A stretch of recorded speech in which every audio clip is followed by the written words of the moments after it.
जोहार दोस्तों। जेपीएससी की तैयारी में जुटे हर अभ्यर्थी के मन में एक सपना होता है, अधिकारी बनने का। लेकिन अधिकारी शब्द अपने आप में बहुत व्यापक है। जेपीएससी सिर्फ एक पद का नाम नहीं है, ये तो झारखंड की सेवा करने के कई अलग अलग रास्तों का कह सकते हैं एक दरवाज़ा है। आज हम इसी दरवाजे के पीछे झांकेंगे और ये समझने की कोशिश करेंगे कि एक डिप्टी कलेक्टर की जिम्मेदारियों और डीएसपी की वर्दी के बीच एक अभ्यर्थी को अपना रास्ता कैसे चुनना चाहिए। बिल्कुल सही कहा आपने। ये सिर्फ एक फॉर्म में वरीयता भरने का सवाल नहीं है। यह अपने व्यक्तित्व को, अपनी क्षमताओं को और हाँ, अपने लक्ष्यों का समझने की एक प्रक्रिया है। क्या आप नीति निर्माण के केंद्र में रहना चाहते हैं या फिर जमीनी स्तर पर कानून व्यवस्था को लागू करना चाहते हैं? क्या आपको तेज प्रमोशन आकर्षित करता है या फिर काम में स्थिरता चाहिए? आज की हमारी चर्चा मुझे लगता है इन्हीं सवालों के जवाब खोजने में मदद करेगी। चलिए इस बात की परतें खोलते हैं कि जेपीएससी के अलग अलग पदों का असल में मतलब क्या है और एक सफल अभ्यर्थी के लिए सही चुनाव क्या हो सकता है।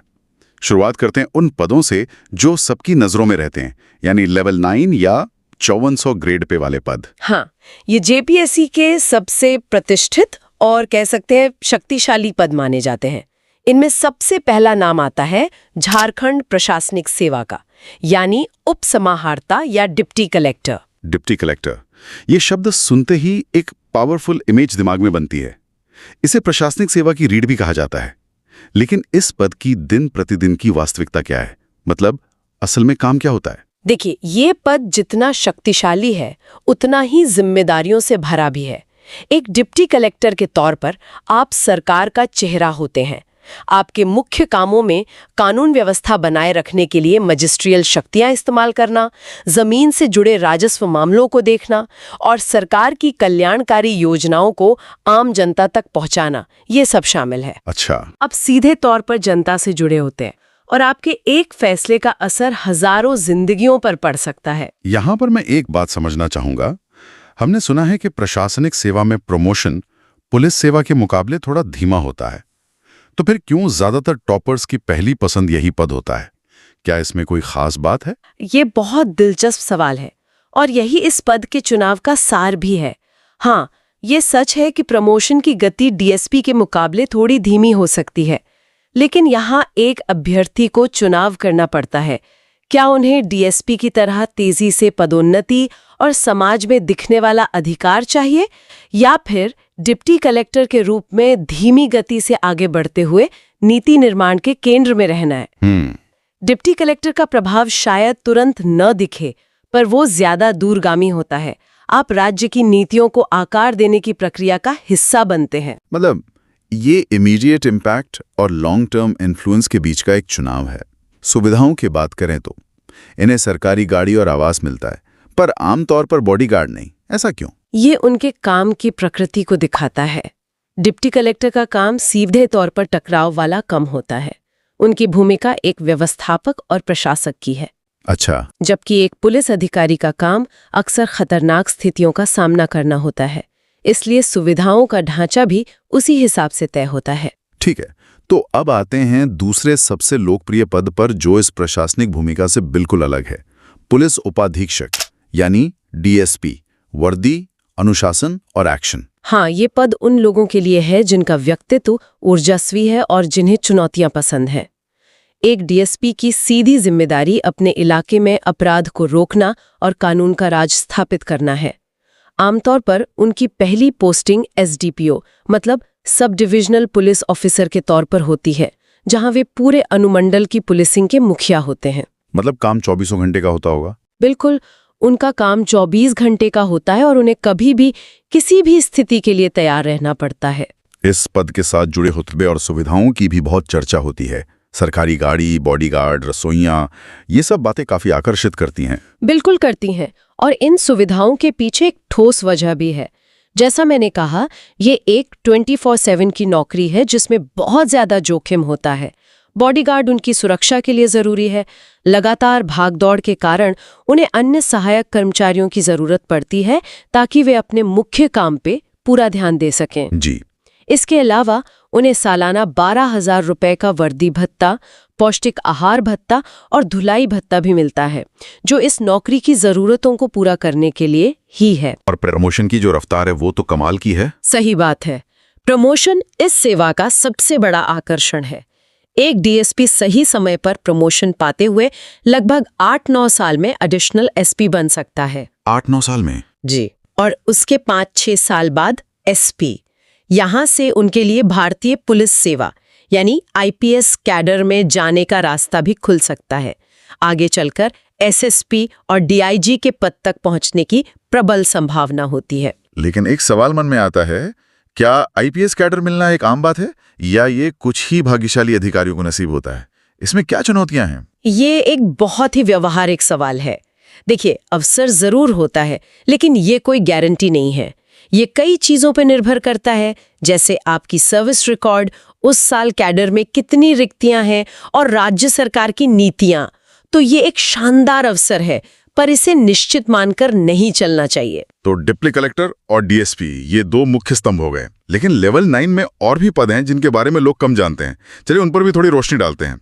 जैसे जिला समादेष्टा। जरूर। जिला समादेष्टा यानी डिस्ट्रिक्ट कमांडेंट, ये होमगार्ड्स के जिला प्रमुख होते हैं। ये भी एक वर्दी वाली नौकरी है और इसमें नेतृत्व और प्रबंधन का शानदार मौका मिलता है। आपका काम होमगार्ड्स को ट्रेनिंग देना, उन्हें विभिन्न ड्यूटी पर तैनात करना और आपदा के समय एक महत्वपूर्ण भूमिका निभाना है। अच्छा। ये डीएसपी की तरह फ्रंटलाइन पुलिसिंग नहीं है, बल्कि एक सहायक बल के प्रबंधन से जुड़ा काम है। और काराधीक्षक यानी जेल सुपरिटेंडेंट, ये भी वर्दी की नौकरी है, पर इसका माहौल तो बिल्कुल अलग होता होगा। बहुत अलग। काराधीक्षक का पद एक बहुत ही अनूठी और चुनौतीपूर्ण जिम्मेदारी है। आप एक जेल के प्रशासक होते हैं, जो अपने आप में एक छोटी जटिल दुनिया है।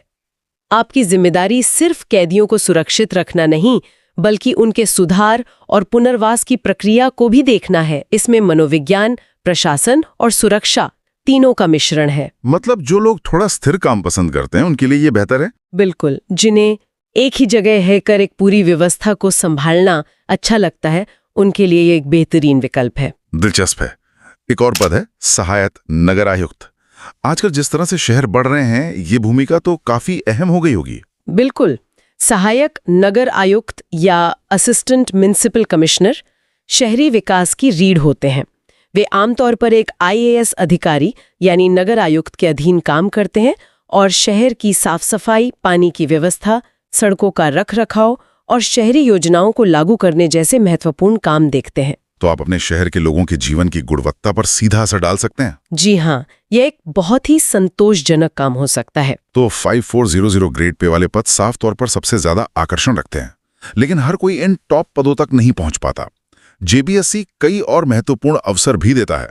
चलिए अब लेवल 8 के पदों को समझते हैं, जो प्रशासनिक मशीनरी में एक अलग लेकिन जरूरी भूमिका निभाते हैं। हाँ, लेवल 8 यानी 4800 ग्रेड पे के पद। वेतन में ये लेवल 9 से एक पायदान नीचे होते हैं, लेकिन इनका प्रशासनिक महत्व कम नहीं है। इसमें मुख्य रूप से 2 पद आते हैं, सहायक निदेशक, जो सामाजिक सुरक्षा विभाग से जुड़े होते हैं, और प्रोबेशन पदाधिकारी। प्रोबेशन पदाधिकारी, ये नाम सुनने में थोड़ा जटिल लगता है। इनका काम असल में क्या होता है? क्या ये अपराधियों के सुधार से जुड़ा है? आपने बिल्कुल सही पकड़ा। प्रोबेशन पदाधिकारी का काम न्याय व्यवस्था का एक मानवीय पहलू है। जब अदालत किसी अपराधी को जेल भेजने के बजाय समाज में रहकर सुधरने का मौका देती है, अच्छा, तो उस अपराधी पर नजर रखने और उसकी मदद करने की जिम्मेदारी प्रोबेशन पदाधिकारी की होती है। वे ये सुनिश्चित करते हैं कि व्यक्ति समाज में वापस घुल मिल सके और दोबारा अपराध न करें। ये सामाजिक सुधार से जुड़ा एक बहुत ही महत्वपूर्ण काम है। अच्छा। तो अब तक हमने 2 सबसे लोकप्रिय विकल्पों को समझा। एक तरफ प्रशासनिक स्थिरता और दूसरी तरफ वर्दी का तेज रफ्तार करियर। जी। लेकिन 4400 ग्रेड पे में कुछ और भी पद हैं जिन्हें अक्सर उम्मीदवार नजरअंदाज कर देते हैं। शायद ये छिपे हुए हीरे हो सकते हैं। आपने सही शब्द इस्तेमाल किया, छिपे हुए हीरे। अक्सर टॉप रैंकर्स इन्हें छोड़ देते हैं, लेकिन ये पद बहुत महत्वपूर्ण है, जैसे सहायक निबंधक, असिस्टेंट रजिस्ट्रार। हाँ, सुनने में ये पद शायद उतना आकर्षक ना लगे, लेकिन इनका काम सीधे तौर पर राज्य की ग्रामीण अर्थव्यवस्था को प्रभावित करता है। वो कैसे? मतलब इनका मुख्य काम क्या होता है? देखिए, सहायक निबंधक के तौर पर आप सहकारी समितियों यानी कोऑपरेटिव सोसाइटीज के कामकाज की निगरानी करते हैं। ये समितियां गांव में किसानों के लिए लोन, बीज और खाद उपलब्ध कराने में रीढ़ की हड्डी जैसी होती हैं। अच्छा, तो आपका एक फैसला हजारों किसानों की जिंदगी पर असर डाल सकता है। ये एक बहुत ही संतुष्टि देने वाला काम हो सकता है। तो हमने काम, जिम्मेदारियां और प्रमोशन के रास्ते तो समझ लिए, लेकिन अब उस पहलू पर आते हैं जो बहुत से अभ्यर्थियों के लिए एक बड़ा मोटिवेशन होता है, वेतन। अक्सर ग्रॉस सैलरी और इन हैंड सैलरी में बड़ा अंतर होता है। इसे थोड़ा साफ साफ समझते हैं। ये समझना बहुत जरूरी है ताकि उम्मीदें यथार्थवादी रहें। पहले लेवल 9 यानी 5400 ग्रेड पे की बात करते हैं। इसमें बेसिक पे, डीए यानी महंगाई भत्ता, एचआरए और दूसरे भत्ते मिलाकर ग्रॉस सैलरी आज की तारीख में लगभग 1,01,000 रुपए बनती है। 1 लाख रुपए, ये सुनने में तो बहुत अच्छा लगता है, लेकिन ये पूरी राशि खाते में नहीं आती। कटौतियां क्या क्या होती हैं? सही कहा। इस ग्रॉस सैलरी में से सबसे बड़ी कटौती होती है जीपीएफ यानी जनरल प्रोविडेंट फंड की, जो आपकी बचत है और रिटायरमेंट पर एक मुश्त मिलती है। इसके अलावा कुछ और छोटी मोटी कटौतियां होती हैं। सब कुछ कटने के बाद लेवल 9 के अधिकारी को इन हैंड सैलरी, मतलब जो पैसा उनके बैंक खाते में आता है, वो लगभग 67,000 से 68,000 रुपए प्रति माह होता है। तो करीब 1 लाख की ग्रॉस सैलरी का मतलब है हाथ में 67-68 हजार रुपए आना।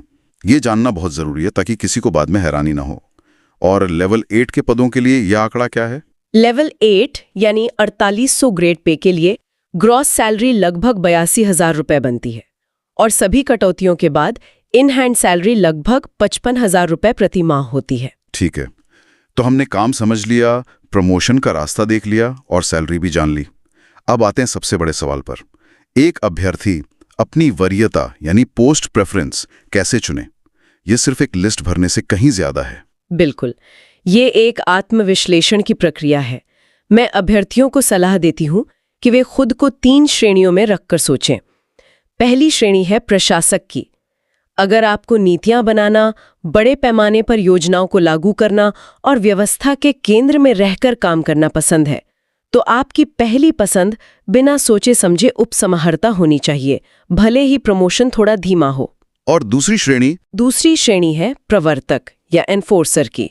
अगर आपके अंदर अनुशासन है, आप शारीरिक रूप से चुस्त हैं, आपको एक्शन और तत्काल परिणाम पसंद है और आप वर्दी के सम्मान और जिम्मेदारियों के लिए तैयार हैं, तो डीएसपी आपके लिए सबसे अच्छा विकल्प है। लेकिन उसके लिए शारीरिक मापदंड भी जरूरी है। हाँ, वो तो है ही। और अगर कोई इन दोनों में फिट ना हो या दोनों की कुछ बातें पसंद करता हो, तो वो तीसरी श्रेणी में आते हैं, प्रबंधक या विशेषज्ञ। अगर किसी को समाज सेवा करनी है पर उसे 24 घंटे की फील्ड ड्यूटी का तनाव नहीं चाहिए, तो उसके लिए सहायक निदेशक या प्रोबेशन पदाधिकारी जैसे पद बेहतर हो सकते हैं। अच्छा। और अगर किसी को एक सीमित दायरे में रहकर एक पूरी व्यवस्था चलानी है, तो काराधीक्षक एक बेहतरीन विकल्प है। ये अपनी रुचि और जीवन शैली के बीच संतुलन बनाने का सवाल है। तो इसका कुल मतलब यह है कि जेपीएससी में कोई भी पद सबसे अच्छा या सबसे खराब नहीं है। हर पद की अपनी एक अलग अहमियत और चुनौती है। सार यही है, जेपीएससी सिर्फ एक नौकरी नहीं बल्कि एक जिम्मेदारी है। वेतन और सुविधाएं जरूरी हैं, पर वे आपको लंबे समय तक प्रेरित नहीं रख सकते। असली प्रेरणा जन सेवा की भावना से आती है। हर अभ्यर्थी को ये सोचना चाहिए कि वे आने वाले 20-30 सालों में खुद को किस भूमिका में सबसे अधिक प्रभावी और संतुष्ट देखना चाहते हैं। एक प्रशासक, एक कानून प्रवर्तक या एक व्यवस्थापक? ये चुनाव पूरी तरह से व्यक्तिगत है। और सही जानकारी के साथ किया गया चुनाव ही आपको एक सफल और संतुष्ट करियर की ओर ले जाएगा। बिल्कुल। और मुझे लगता है कि आज की चर्चा से अभ्यर्थियों को अपने लिए सही रास्ता चुनने में एक नई और गहरी दृष्टि जरूर मिली होगी। हमने पदों की बात की, लेकिन एक सवाल जो हर अभ्यर्थी को खुद से पूछना चाहिए वो ये है, आज से 15 साल बाद आप झारखंड की कहानी में अपना कौन सा अध्याय लिखा हुआ देखना चाहेंगे? एक कुशल प्रशासक का, एक निडर कानून प्रवर्तक का या एक व्यवस्था सुधारक का? आपका जवाब ही आपकी सही वरीयता है। जेपीएससी के इन विभिन्न पदों पर यह गहरी छानबीन वाकई आंखें खोलने वाली थी। उम्मीद है इससे हमारे श्रोताओं को अपनी राह चुनने में स्पष्टता और मदद मिलेगी। अगर आपको जेपीएससी के पदों से जुड़ी ये जानकारी उपयोगी लगी हो तो वीडियो को लाइक करें और जोहार झारखंड स्टडी चैनल को जरूर सब्सक्राइब करें।